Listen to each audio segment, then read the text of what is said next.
Okay, welcome back everyone to Mixing Music Analog and mixingmusicanalog.com and here on our YouTube channel. And this is now part three or phase three of our little year in review summary. Go back and watch part one and part two, phase one, phase two, where we talked about the whole idea about setting up our studio and all the gear and all the different iterations of the gear and the cabling, all of that. All the links will be in the description box below. All the lessons learned. All the lessons learned, all the things we got right, all the tips that we're giving you if you want to do something like this in your studio, things to look out for to save you some hours and hours of frustration and probably money saved. A lot of money saved. In the end. So now where we are here towards the end here is kind of where we are, part three or phase three, is where we are now. Now that the studio's set up and you can go watch the videos of the way you see this configuration. There's a whole video on that.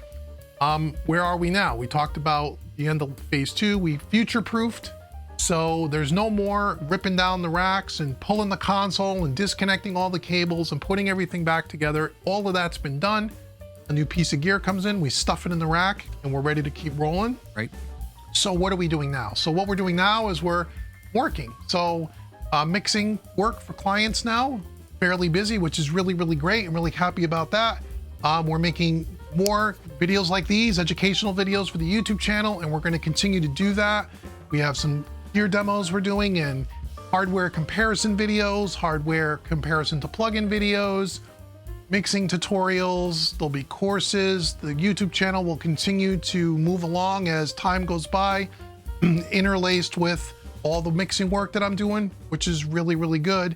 And we're in the process of planning probably the end of this year or beginning of next year, a hybrid mixing course, which will be included on the website mixingmusicanalog.com, as well as homerecordingmadeeasy.com. Again, all the links will be in the description box below. So that's kind of where we're at and what we're doing now that everything's been hooked up and installed and reinstalled and reinstalled for the third time, disconnected and reconnected and all of that. Cables changed. Again, watch the other two videos, you'll learn all about that. So now we wanted to talk a little bit about the one thing that everyone wants to talk about, which is really the sound and what all that kind of means. And is it worth the investment? Is it worth the investment? Does it sound different? How much different does it sound from working in the box?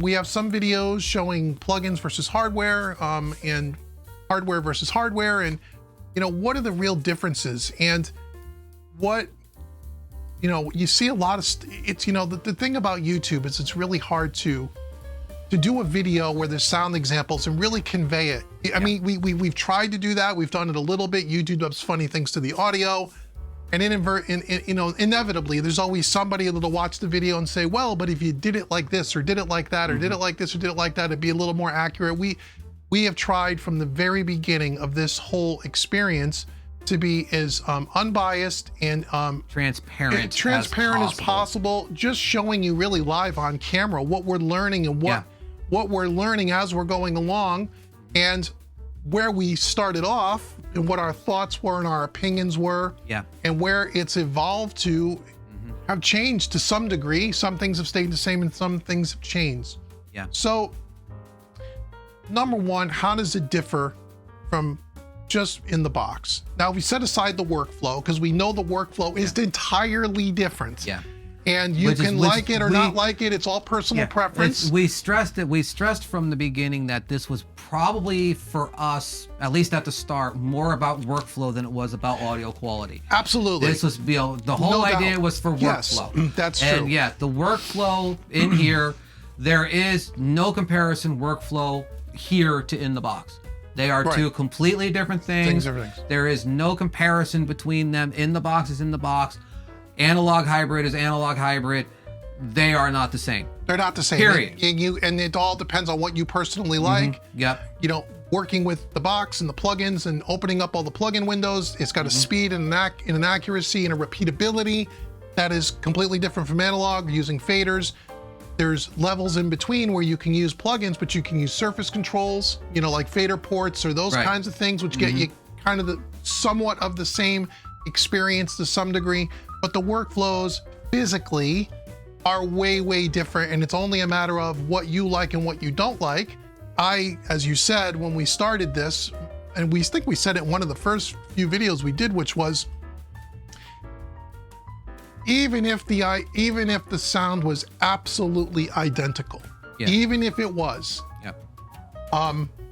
for me, the reason why I bought all this nonsense really wasn't to do with the sound being that it was going to be better, because I've gone into this assuming it's going to be close enough or it's going to be identical, but the experience, the workflow, sitting behind the console, putting your hands on gear, all of that was the reason why I did it. I knew the sound wouldn't be worse. No, it was certainly not going to sound worse. But would it be better? Who knew? Yeah, and we stressed all along that this is all about workflow. It's all about workflow. Not about audio. It's all about audio. And when people ask us about the audio quality, how does it sound? It sounds different. We're not going to sit here. We're going to tell you that it sounds better or worse. It's different. It's a different animal. It's a different animal altogether. We're going to drop that. We're not saying that anymore. Yeah. So here's the thing. So now that we've worked on it more, I've worked on it more than Dave has physically worked on it so far, but he's worked on it. He's been in the room enough to hear it. I've heard it. And so there was a couple of revelations that has happened along the way. And we said this in one of the earlier videos, one of the live streams or somewhere, we had said the very first day that we installed this thing and we were just passing audio through it just to see that we got all the connections right. We threw the faders up.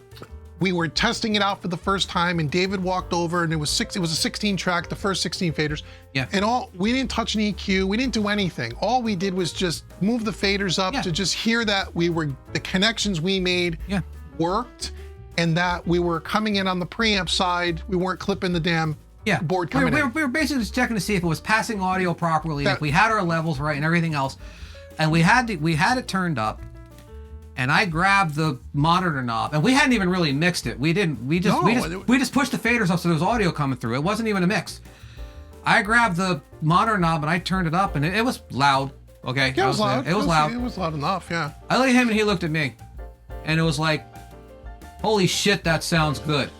Yeah, it was weird. We had used a session that I've used in the box. I've used it on many of the YouTube videos. Yeah, we're very familiar with that session. Yeah, it's the Angels and Amplifier song. Yeah. And the reason why it's always on YouTube by many different channels. It's one of the few songs you can do and not get copyright stricken. Yeah. It's a free song for everybody to use. But it has acoustic drums, piano, acoustic guitars, electric guitars, vocals, background vocals, percussion, and piano. Yeah. So it has all the different elements that you would have. Yeah, it has all the pieces to it for a full production mix. But I've mixed that song a dozen times with plugins in different tutorials, courses, whatever. So I knew the sound. I know what that song sounds like when it's kind of mixed and when it's really mixed. And you're right. He just pushed the faders up, and we didn't even mix it. No panning, nothing. Nothing. Just balance, audio. To say, okay, can we move on to the next part of the install? We know the audio is coming through the board. That's really what we were testing. Yeah. And we did. We both looked at each other and went, I don't know about same monitors. We weren't using these Focals. I had the Solo 6s, which is the same monitor that I used in the box. That you mixed on for 10 years. 10 years, and in the same physical position in the room. Yep. Because my in the box rig was right here at one time. Yep. So that was all the same. The room was exactly the same. And I just remember saying, wow, that sounds different to me, man. It's like, wow, why does that sound... Why does it sound so good? Why does that sound so good? And he goes, we didn't even do anything yet. I was like, yeah, I know. We haven't done anything. We just turned it on.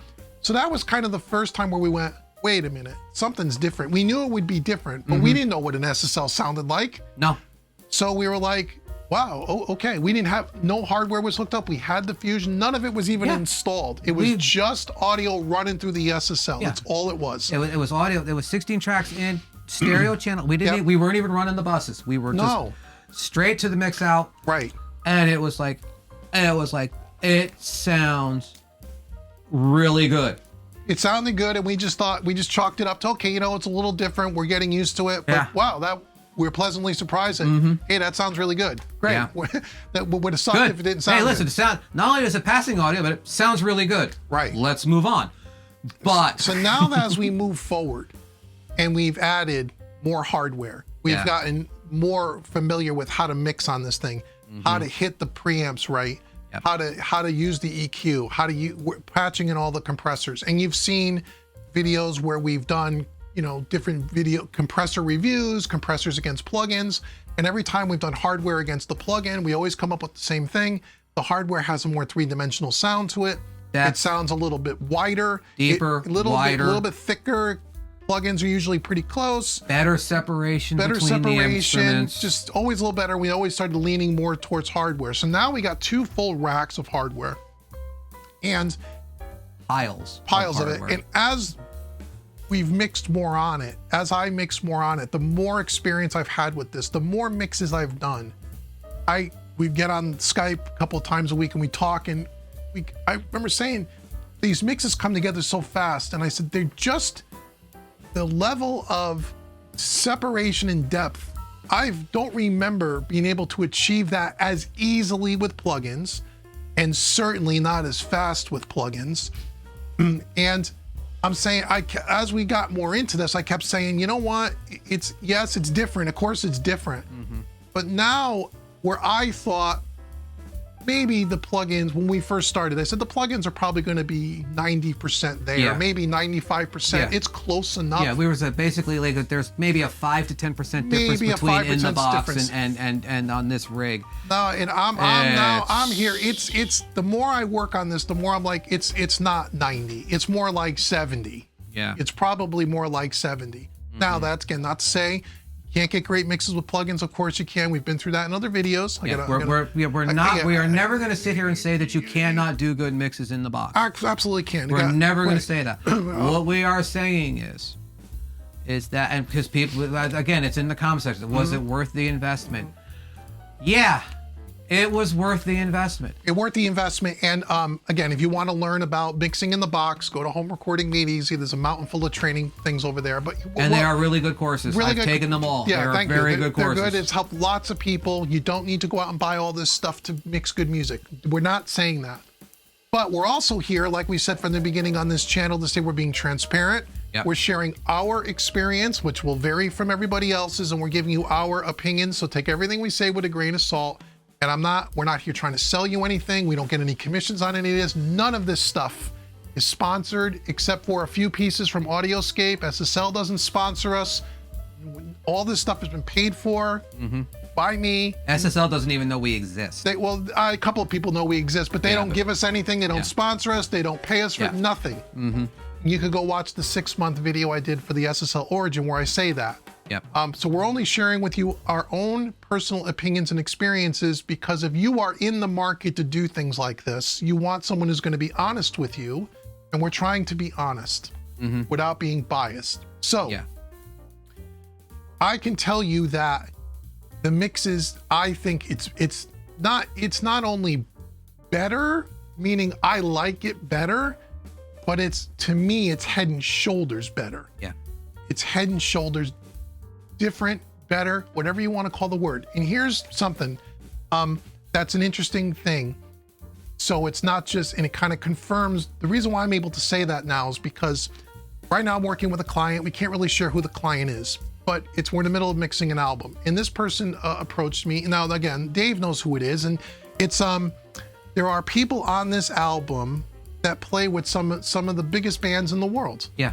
You know, Yes, Toto, Alice Cooper, Supertramp, the Moody Blues. We're talking about that level of musicianship. People that tour with these bands, people that recorded in the studio with these bands, and probably some of the best studios in the world with the highest quality equipment in the world and the best engineers in the world. Yeah.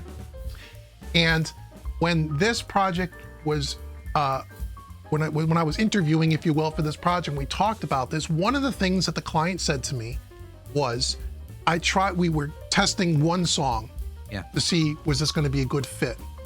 And he says, you know, I've had this song mixed by 3 other people. I didn't ask, and he wouldn't tell me who they were, except that there's one engineer out in Los Angeles that has mixed some albums you would recognize. You would recognize. Yeah. And he said the mixes were good, but he goes, I didn't like the sound. And I said, well, and the first thing I thought was, now I'm nervous. I'm like, okay, you got 3 other guys mixing this song, and you're probably not going to like what I'm going to give you either, but I'm going to do it anyway. That's what I'm thinking. He's probably not. Maybe this could be a musician, and we've run across this before, that no matter what you give them, they're not happy. Yeah. And it's because they're so close to the project, they're so emotionally involved, they're second guessing themselves, and no matter what anyone gives them, it's never going to be what they want. Yeah. At least that could happen. And I said, well, what didn't you like about the mixes? And he said, I don't know. I can't say the mixes were bad. It just didn't sound right to me. Right. And I said, okay, well, what does that mean? He said, I don't know what it is. Yeah. He said, but I know that this project, with the caliber of people that are on the album, and the caliber of the material itself, and the caliber of the material itself, and one day we'll be able to tell you, and it's going to be released, and we're going to share it because you'll really like the record. But he had said to me, his words were, I need this record to sound like my contemporaries, like my peers. Mm-hmm.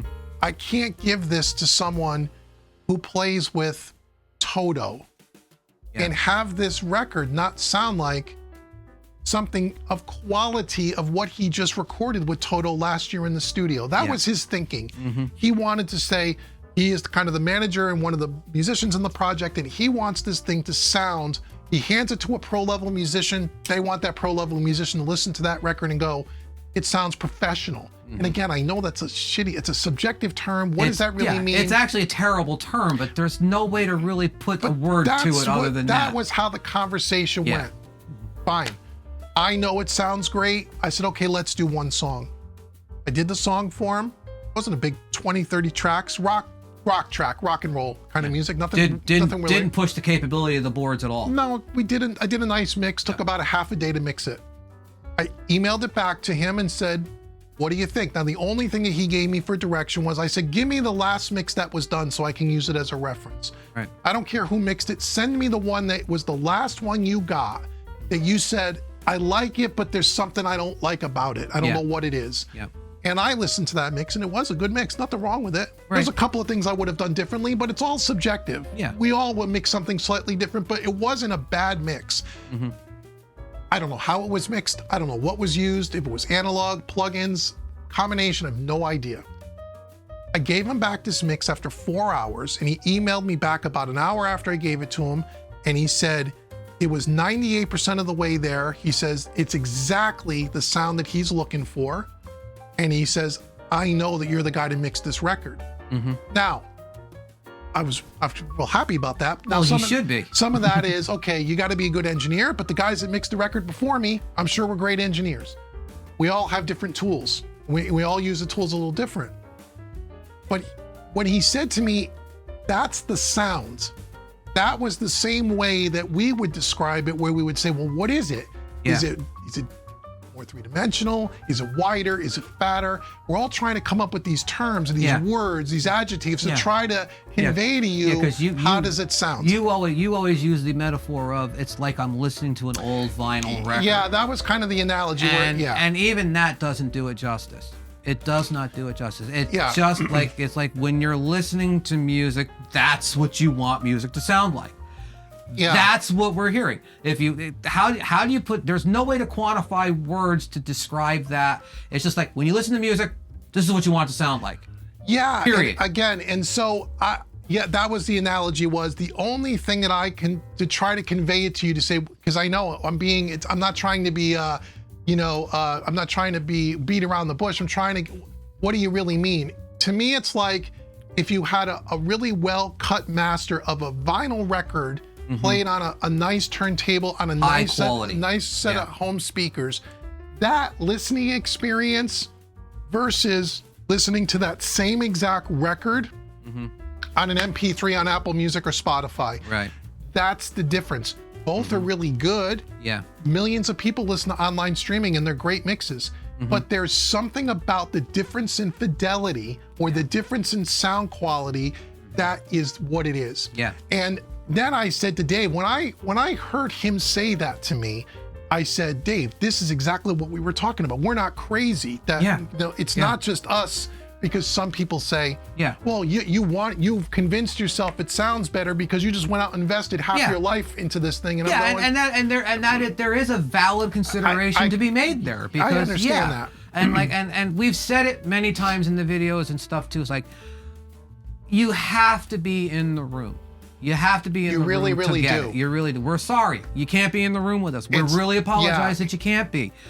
You have to be in the room. But what happened with this situation was it validated what we hear. What we heard. But we don't know what that thing is. Yeah. But it's something that sounds more and familiar. I said, up to this point, we've been reticent to sit here and say that, yes, it's significantly better. We don't want to take that kind of a stand, but we've been validated now. We have a serious level of musicians listening to these mixes and approving them with very minor adjustments to them. One, two passes at most. 6 songs into it now.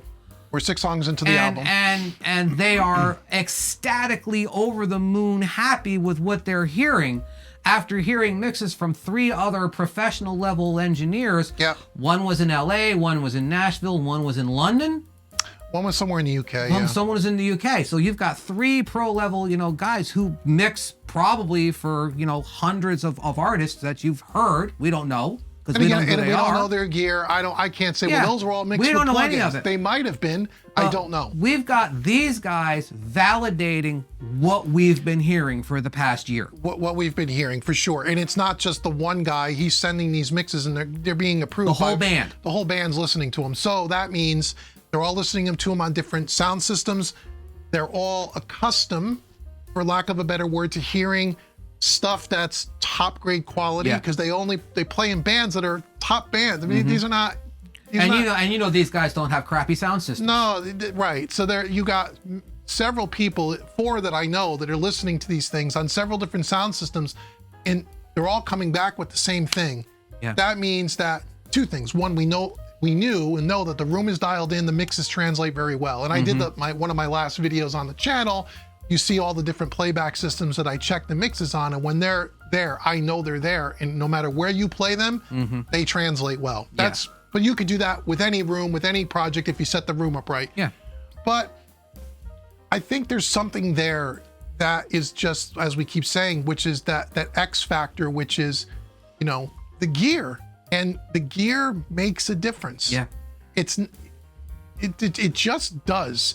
It's so because I know there's people that watch this channel that are in some level of hybrid mode. Yeah. Whether they're just starting, and we're going to talk about that in the next video, because Dave has a perfect example of not just starting, but only a little of the way in. Development, the development. And then we have some guys that are into consoles. Yeah. And I get these emails every single week about, I'm thinking about buying this and I'm thinking about buying that, whether it's an SSL or an API or a Neve or whatever it is, Trident, and theirs are saying, just like I was, boy, it's a big investment, man. Is it really sound that different? Again, you can now I'm calling it better, but it's still different. It's not that the other is bad. It's this is better to my ears and to what I like to hear. And we're hesitant to say it's, but people are worried about, if I go down this road, is it really worth all that money to just get it a little bit different? And I'm going, it's really not a little bit different. Yeah. It is a lot different. And it really, truly is. And again, we have nothing to gain by telling you that. I don't care whether you believe me or not. I'm just telling you that it's not just us thinking we hear something, but now I'm working with people that are validating that. Yes. There is something about the sound that comes out of analog that is just familiar, different, whatever you want to call it. What you want music to sound like. That the plugins just come up short. Now, that's not to say, again, that there aren't great engineers that mix Grammy award-winning projects all in the box. Exactly. Of course there is. Of course there is. But as I've said before, I believe that for every one role you call, whatever you want to call them, for every Andrew Sheps, there's 10 guys that are still working this way. Or to some degree or another, yeah. There may not be all analog, there may be some, yeah, but they're mixing on a console or they're mixing with racks of hardware. Yeah, they're mixing in some hybrid fashion. There are. Yeah. For every one Andrew Sheps, who's amazing, yes, there's 10 other guys that do some form of this in the music business. There's a reason for that. Now you can say, well, it's an investment, it's what they're used to. That's all true. Yes. If you grew up on this, maybe, and you don't have to move to the box. Yeah. Maybe you like staying with all of this. But now that we've done both and we have a lot of experience with both in the room at the same time, there's 2 different mixing setups in here, one all in the box over there and one all analog over here. We can tell you there is a massive difference. Yeah, and there really truly is. And to the point too of like doing a box to analog comparison, we were intending this to be a pure hybrid studio, like the definition of a hybrid studio, in the box and out of the box at the same time. His last sessions now, there's almost no plugins involved in these at all. Almost this is none. All straight up hardware. If we're going to call this a hybrid studio, it's hybrid because the audio is coming in and out of a computer, but that's about it. There's really no... It's pretty much a completely analog signal flow once the audio leaves the computer. Until it comes back in on a print track. Yeah, exactly. There's very few plugins. A handful at most. Yeah. And the only reason why there's even a handful is because if the session goes beyond the 32 long faders. Yeah, you run out. You have no EQ. You have no EQ on sense. The short faders. The EQ on the origin, you either go to the short fader or the long fader, but you can't have on both at the same time. And or things like the aux sends and stuff. If you have and we don't have any session, channel inserts on the short faders. And we're not using channel inserts on the short faders right now. So if you're sending audio to the short fader, then you're going to have to do in the box mixing on that portion of the mix if you need to. Which is usually no more than a handful of tracks. Yeah, exactly. So it is mostly analog. Yeah, it's 90% plus analog at this point in time. We were intending it. We would have been happy if it was 50-50 hybrid. We're 90% analog. Yeah, and the only reason for that, really, well, one is because every time I shot a piece of hardware against a plugin, the hardware was better. To my ears, it was better. And again, it wasn't one single piece that would make all of the difference in the world. It's more of a compounding or an accumulative effect. Yes. So when you have audio going through a console and then through several pieces of hardware and then back in, it's all those little passes of audio through the electronics is what's adding up. Yeah. That's really the difference. And every time I shot out the hardware, I'm like, the hardware to me sounds better. It sounds better. Yeah, and it was through the generosity of Chris from audio-scape that we were able to have as many pieces of hardware involved in it. Now we have spent a lot of money on hardware ourselves too. There's a lot of hardware over there that we bought and paid for, flat out. Okay, There's a it's lot. not free, guy. We're not saying it was free. Okay, audio-scape gave us 1, 2, 3, 4, handful of pieces, 5, 6 pieces right now that we have 6 pieces. in there. So as audio-scape was allowing us to have those pieces to do video reviews, and I like their quality of their stuff, that kind of started. Well, wow. If we got these pieces sound great. Well, what if we added this? And what if I went out and bought that? And if you go back and watch, you go back and watch the last 2 videos of this series, we talk you through it, all the different, all the different prices. We did the fusion. We did the video on the fusion. The fusion on the on the full mix every time. It's going through the fusion. It's always there. It's always there. There's 2. What are those? Those are the line 6 delays you have over there. There's two line 6 delays. Yep. And there is the AMS reverb, the Neve, and the AMS Neve reverb, and then the audio-scape stereo spring reverb, which is really great. He gave it to us for free, but I'm going to sit here and say that thing is ridiculous. Yeah, it's on every single track, on every mix I do. The whole mix is washed through that thing. It's just a ridiculous just a little piece. bit, and it just gives a nice. So the sound is just, to me, the more I work on this, the more I realize how much of a difference that there really is. Yeah. There really, really, truly is. And so it's until you experience it, you really can't appreciate it. We could do videos, we could sit here and I could talk to you about it, but in the end, you really have to hear it. Yeah. And when you hear it, you're going to do what we did. We're going to go, am I really hearing what, am I really, or am I like a psychosomatic thing? Do I really? Is it really that much better, or are we deluding ourselves that it's that much better? Yeah. That was the question all along. And that's what the questions in the comments have been. Was it worth the investment, or are you deluding yourself that it sounds better because you paid so much money to it? We understand it. Believe me, we get the question. We were asking ourselves that same thing for 6 months. Are we really hearing this? Is this really happening? And so again, we were reticent to say it in videos because we didn't want to take that kind of a stand. We didn't want to be with those people that say, "Oh, analog's so much better. You got to be analog." That's no, you don't have to be all analog, and that's part of the problem with YouTube is that, and even in the comment, you got the two camps that put their stake in the ground, and, it's not. We didn't want to be those guys, and we're just saying, "Oh, you have to do analog," because you don't. We're just trying to tell you what the sound differences are.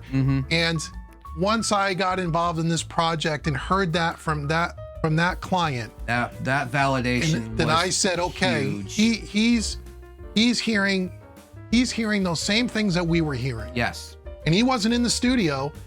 He wasn't here with me. He's listening to it on whatever system he's listening to it on. Right. He's listening to it on whatever system he listens to his music on. Right. So he wasn't like standing in the room and was impressed by the setup and saying, "Oh, it sounds great." Because that you could get in a room with all this stuff, and if you're not used to being around all this stuff, it looks impressive, and you now start to think, it's got to sound better. And just be straight up, these Focal monitors are amazing sounding monitors. They're great. So they're amazing. Yeah, so it wasn't so you ask yourself the question over and over again. It's the fact that the monitors are that good that's making it sound like this. Is it this? Is it that? What are we hearing? And are we really hearing what we're hearing?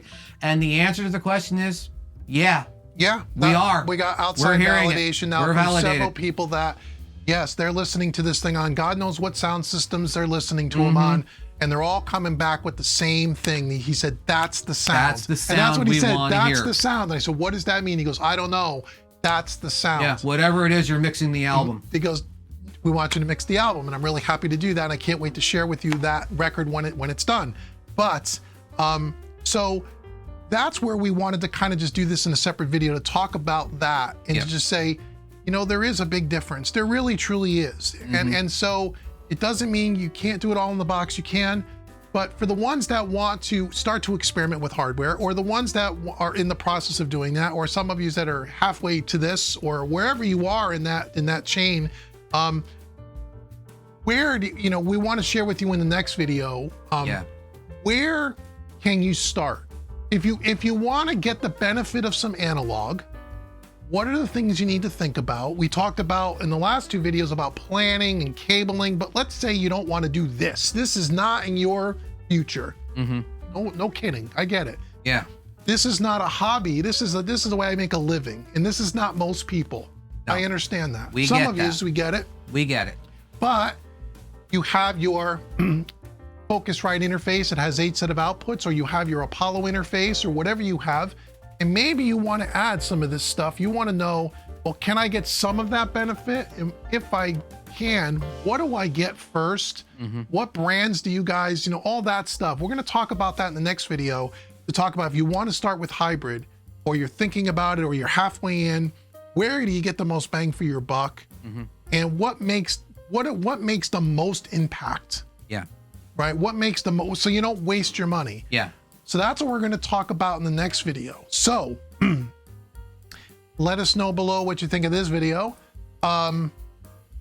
Yeah, and that's I don't know. Is there anything else I can really say? There's nothing to say, guys. I'm sorry. You can't be in the room with us. We apologize. Yeah, it's we're here. We're no more pretenses, guys. It's better. Sorry. Have a good day. And you know what else too you can do? If you go on YouTube and search for the Mix with the Masters YouTube channel, there is a short video of a much longer video of Jack Joseph Puig. Yes. Talking about, the topic of the video is, does the gear matter? And Jack Joseph Puig says. And go watch that video, and then matters. You may want to try Mix with the Masters website. It's a paid website, but I think they have a trial. There's a free membership where you get some basic videos and stuff. Yeah, he talks about this in depth for about an hour. Yeah. About people that will say, well, the gear really doesn't matter, and you really don't need that stuff. And he breaks it down and does a lot of sound examples showing you the difference between digital versus analog. Yep.